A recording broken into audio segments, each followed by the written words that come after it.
사도행전에 나타난 초대교회는 단지 좋은 교회가 아니었습니다. 그야말로 위대한 교회였습니다.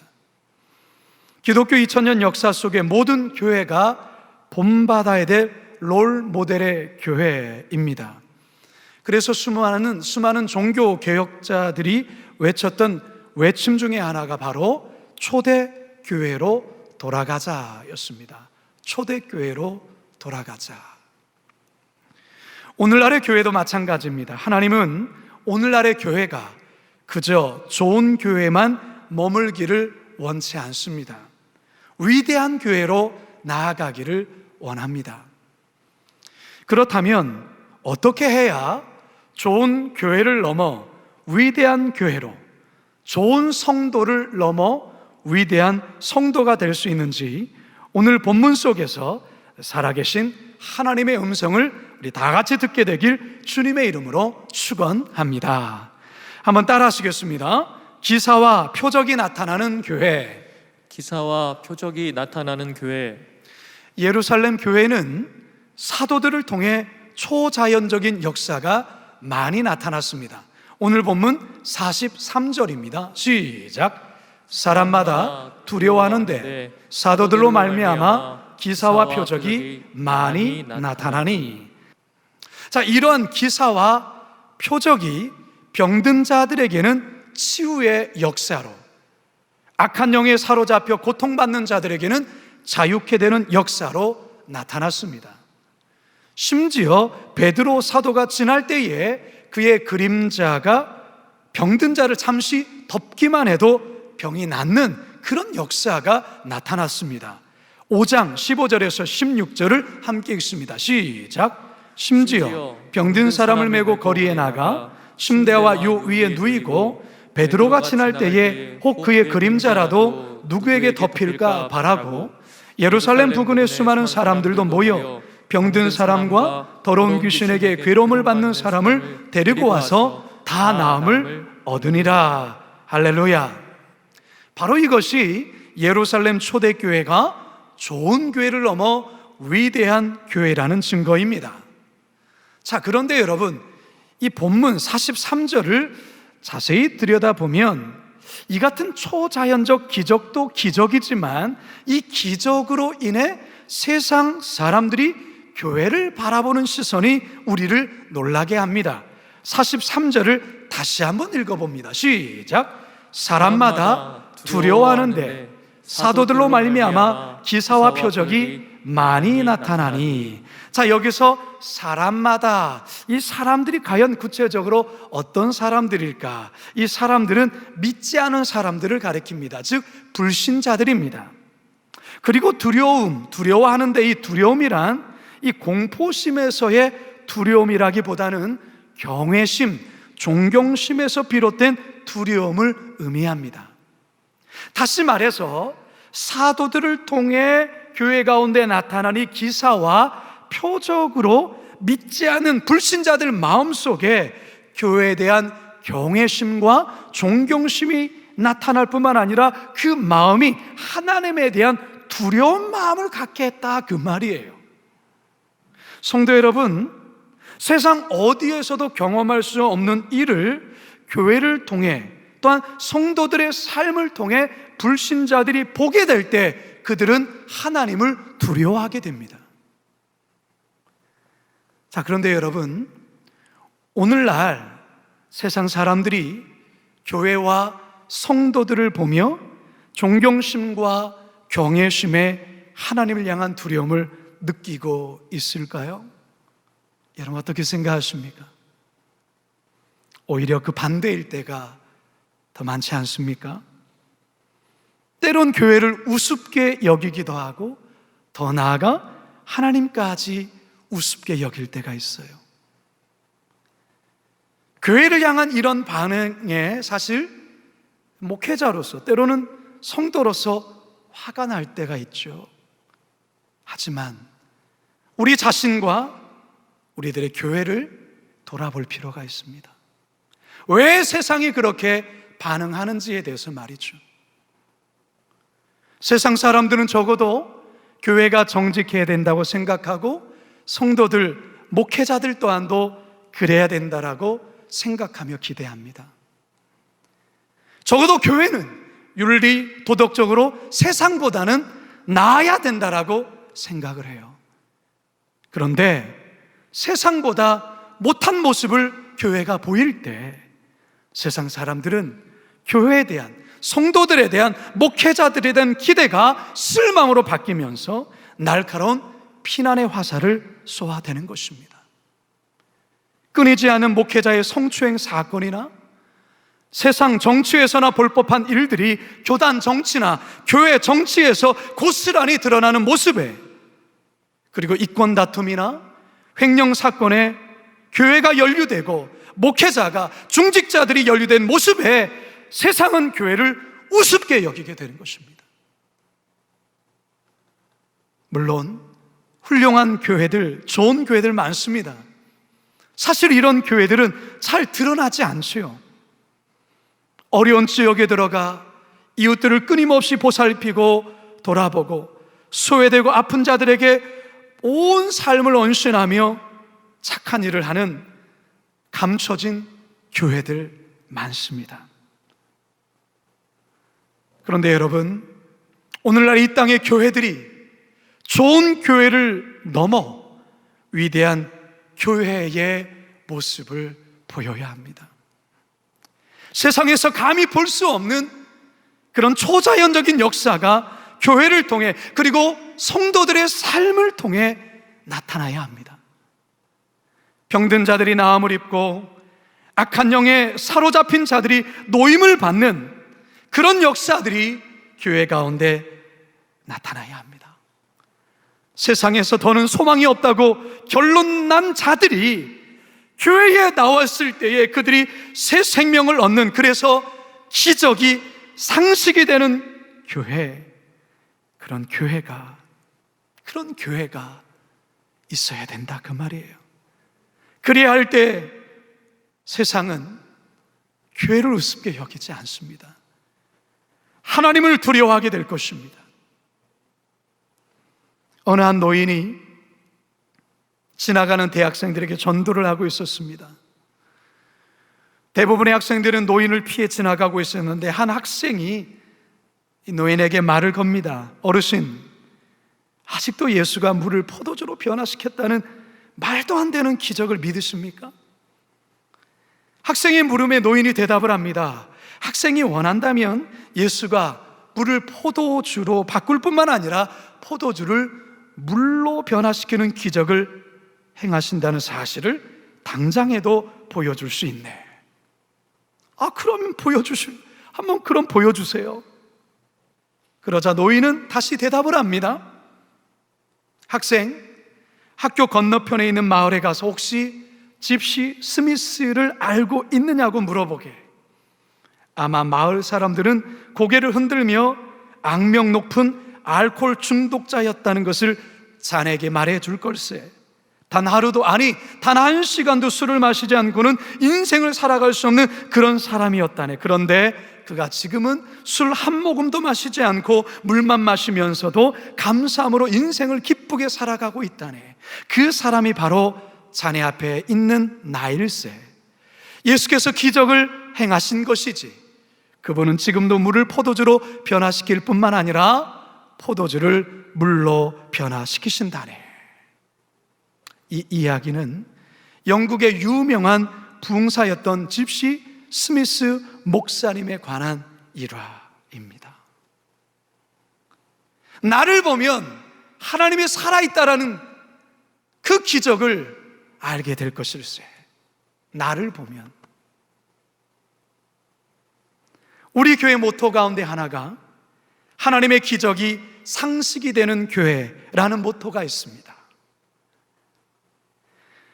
사랑하는 성도 여러분, 우리 거룩한 빛 광성교회가 초대교회와 같이 날마다 기사와 표적이 나타나는 좋은 교회에 머무는 것이 아니라 좋은 교회를 넘어 위대한 교회로 나아가는 우리 거룩한 빛 광성교회 성도요 교회가 되길 주님의 이름으로 축원합니다. 두 번째 한번 따라 하시겠습니다. 결핍과 필요를 채워주는 교회. 결핍과 필요를 채워주는 교회. 초대교회 섬김과 나눔은요, 우리의 상식과 우리의 수준을 훨씬 뛰어넘는 아주 놀라운 모습이 아닐 수 없습니다. 우리 본문 44절과 45절 함께 읽습니다. 시작. 믿는 사람이 다 함께 있어 모든 물건을 서로 통용하고 또 재산과 소유를 팔아 각 사람의 필요를 따라 나눠주며. 사도행전 4장에서는 이 같은 내용을 보다 구체적이며 상세하게 또한 설명을 합니다. 사도행전 4장 32절에서 35절입니다. 시작. 믿는 무리가 한 마음과 한 뜻이 되어 모든 물건을 서로 통용하고 자기 재물을 조금이라도 자기 것이라 하는 이가 하나도 없더라. 사도들이 큰 권능으로 주 예수의 부활을 증언하니 무리가 큰 은혜를 받아 그 중에 가난한 사람이 없으니 이는 밭과 집 있는 자는 팔아 그 판 것의 값을 가져다가 사도들의 발 앞에 두매 그들이 각 사람의 필요를 따라 나누어 줌이라. 여러분이 초대교회의 이 같은 모습을 현실에서 구현하고자 했던 이데올로기가 무엇일까요? 공산주의입니다. 공산주의. 그런 사회를 공산사회라 하죠. 부자도 가난한 자도 없이 모두가 평등하게 잘 사는 사회, 행복한 사회, 특별히 유무상통을 통해 공동체 간의 결핍과 필요를 채우는 그러한 공동체를 공산사회는 기대했던 것입니다. 하지만 공산주의는 철저히 실패하고 말았습니다. 왜 실패했을까요? 이론과 제도는 완벽하죠. 그럴듯합니다. 하지만 그들은 성령의 능력을 알지 못했다는 것이죠.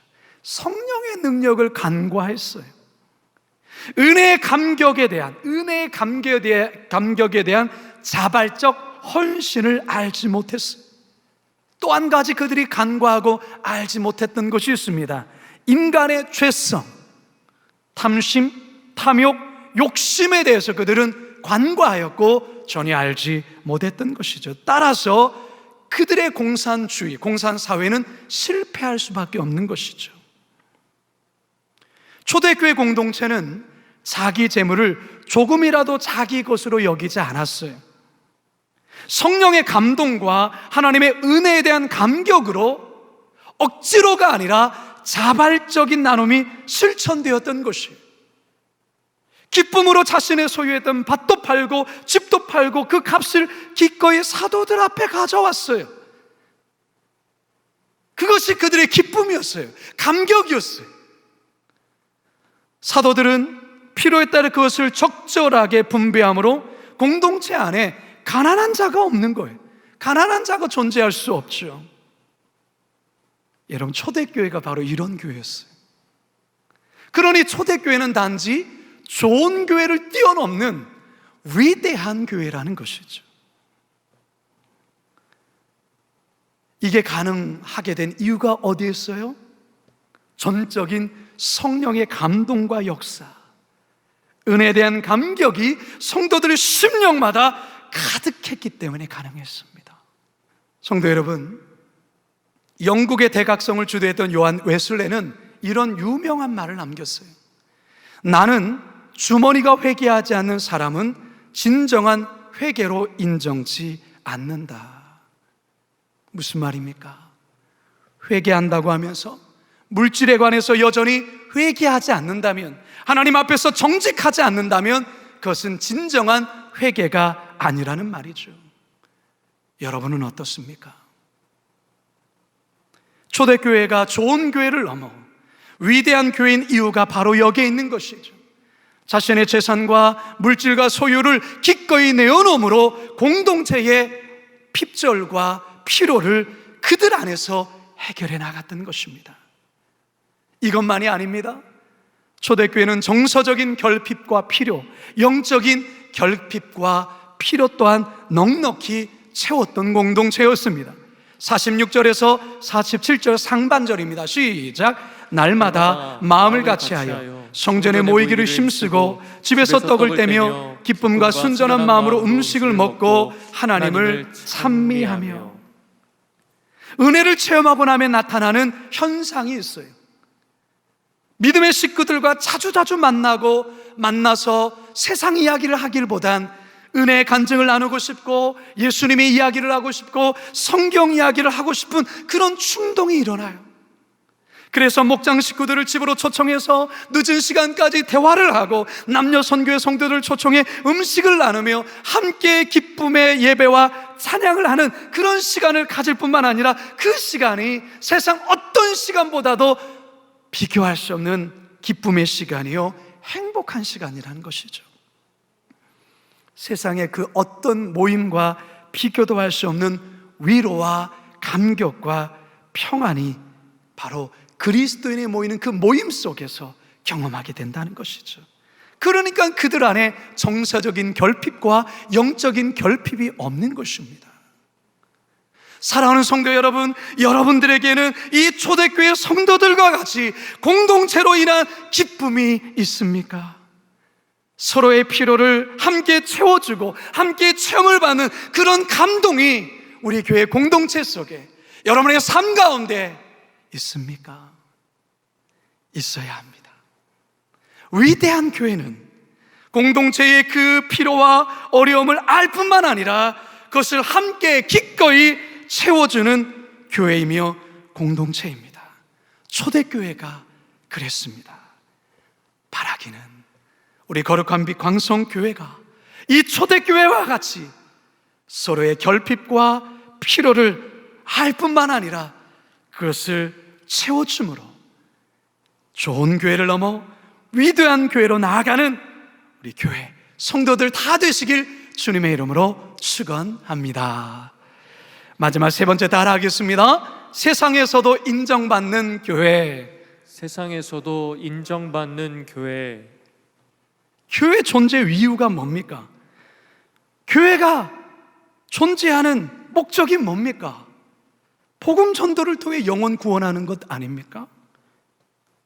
그렇다면 지금의 상황 속에서 어떻게 해야 복음을 제대로 잘 전하며 감당할 수 있을까? 초대교회가 우리에게 답을 제시해줘요.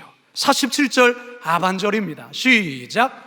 또 온 백성에게 칭송을 받으니 주께서 구원받는 사람을 날마다 더하게 하시니라. 온 백성에게 칭송을 받으니 이겁니다.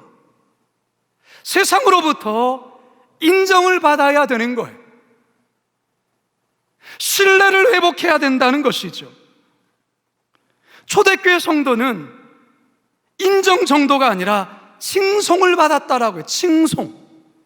칭송이 뭐죠? 칭찬보다 더한 그 어떤 의미가 아니겠어요? 이것이 바로 초대교회가 좋은 교회를 넘어 위대한 교회인 이유입니다. 성도들끼리 우리 교회 좋은 교회야, 저 교회 좋은 교회야 정도가 아니라 교회를 나오지 않는 사람들이 교회를 칭송했다 그 말이에요. 무엇을 바라보며 그들이 그렇게 칭송했을까요?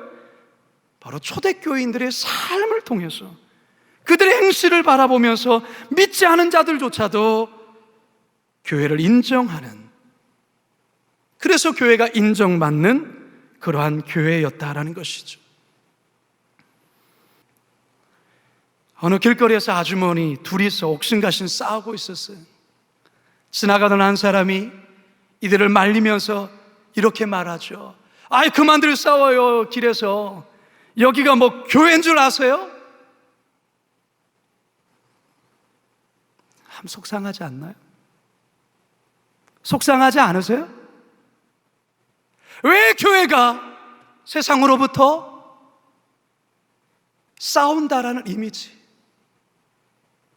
세상 사람들이 교회를 바라보면서 좀 투명했으면 좋겠다, 더 이상 싸우지 않았으면 좋겠다, 이게 세상 사람들이 교회를 향해 할 말입니까? 아니 교회가 세상을 향해 해야 될 말이 아닌가요?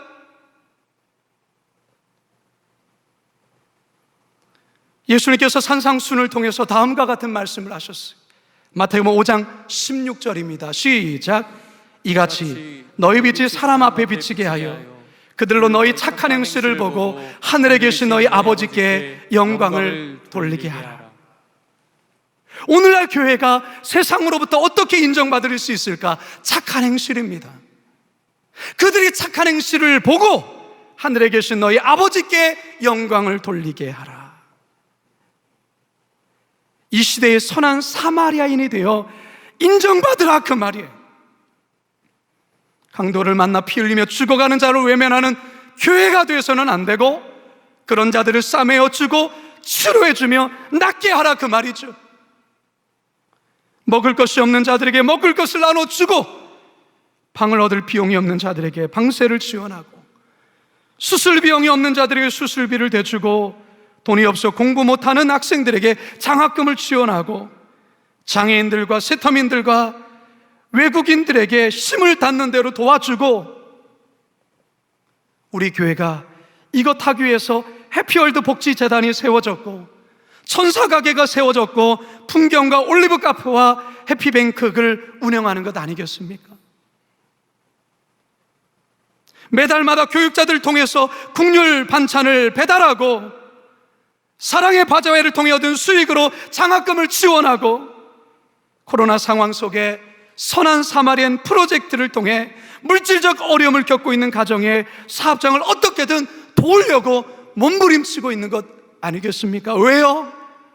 우리 교회만이라도 선한 행동으로 착한 행실을 통하여 이런 교회도 있다라는 것을 보여주기 위한 몸부림이 아니겠습니까? 성도 여러분, 초대교회는 세상과 하나님 사이에 깨끗한 창문의 역할을 감당했어요. 여러분, 창문이 깨끗해야 밖에 있는 풍경을 깨끗하게 볼 수 있죠. 창문이 지저분하고 얼룩이 지고 뭐가 묻어 있으면 밖에 뷰를 볼 수가 없죠. 교회가 바로 그거예요. 세상 사람들은 어떻게 보이지 않는 하나님을 볼까요? 깨끗한 성도들의 삶을 통하여, 교회를 통하여서 하나님을 보는 거예요. 그렇다면 오늘날 우리들의 교회는 어떻습니까? 성도들인 여러분의 삶은 어떻습니까? 하나님 앞에서, 사람들 앞에서 깨끗하십니까? 창문과 같은 역할을 하고 계십니까? 이제 저는 말씀을 마치려 합니다. 초대교회는 좋은 교회를 넘어 위대한 교회였어요. 그들의 위대한 교회인 이유가 있습니다. 기사와 표적이 사도들을 통하여 교회 가운데 나타났고, 그래서 세상 사람들은 교회를 향한 존경심과 경외심에 하나님을 두려워하기까지 했어요. 뿐만 아니라 성도들 간에 필요한 물질을 함께 나누며, 그래서 한 사람도 핍절함이 없도록 서로가 그 어려움, 그 결핍들을 채워줬고, 정서적인 나눔과 영적인 나눔을 통하여서 사랑의 공동체, 세상에 결코 흉내낼 수 없는 하늘의 공동체를 그렇게 이뤄갔어요. 교회 안에서만의 칭찬이 아니라 주를 알지 못하는 교회 밖의 사람들조차 칭송할 정도였고, 그것으로 인하여 구원받는 자들이 더해졌던 교회, 그게 바로 초대교회였습니다. 바라기는 우리 거룩한 빛 광성교회 지금까지 좋은 교회로 여기까지 잘 해왔습니다. 우리 교회 좋은 교회로 많이 소문났습니다. 그러나 좋은 교회로 머무는 것이 아니라 좋은 교회를 넘어 위대한 교회로 나아갈 수 있기를 바랍니다. 그래서 코로나 시대 속에서도 날마다 구원받는 자가 더해지는 그러한 역사적인 하나님의 놀라운, 하나님이 주목하시는 그런 교회요 성도가 되길 주님의 이름으로 축원합니다.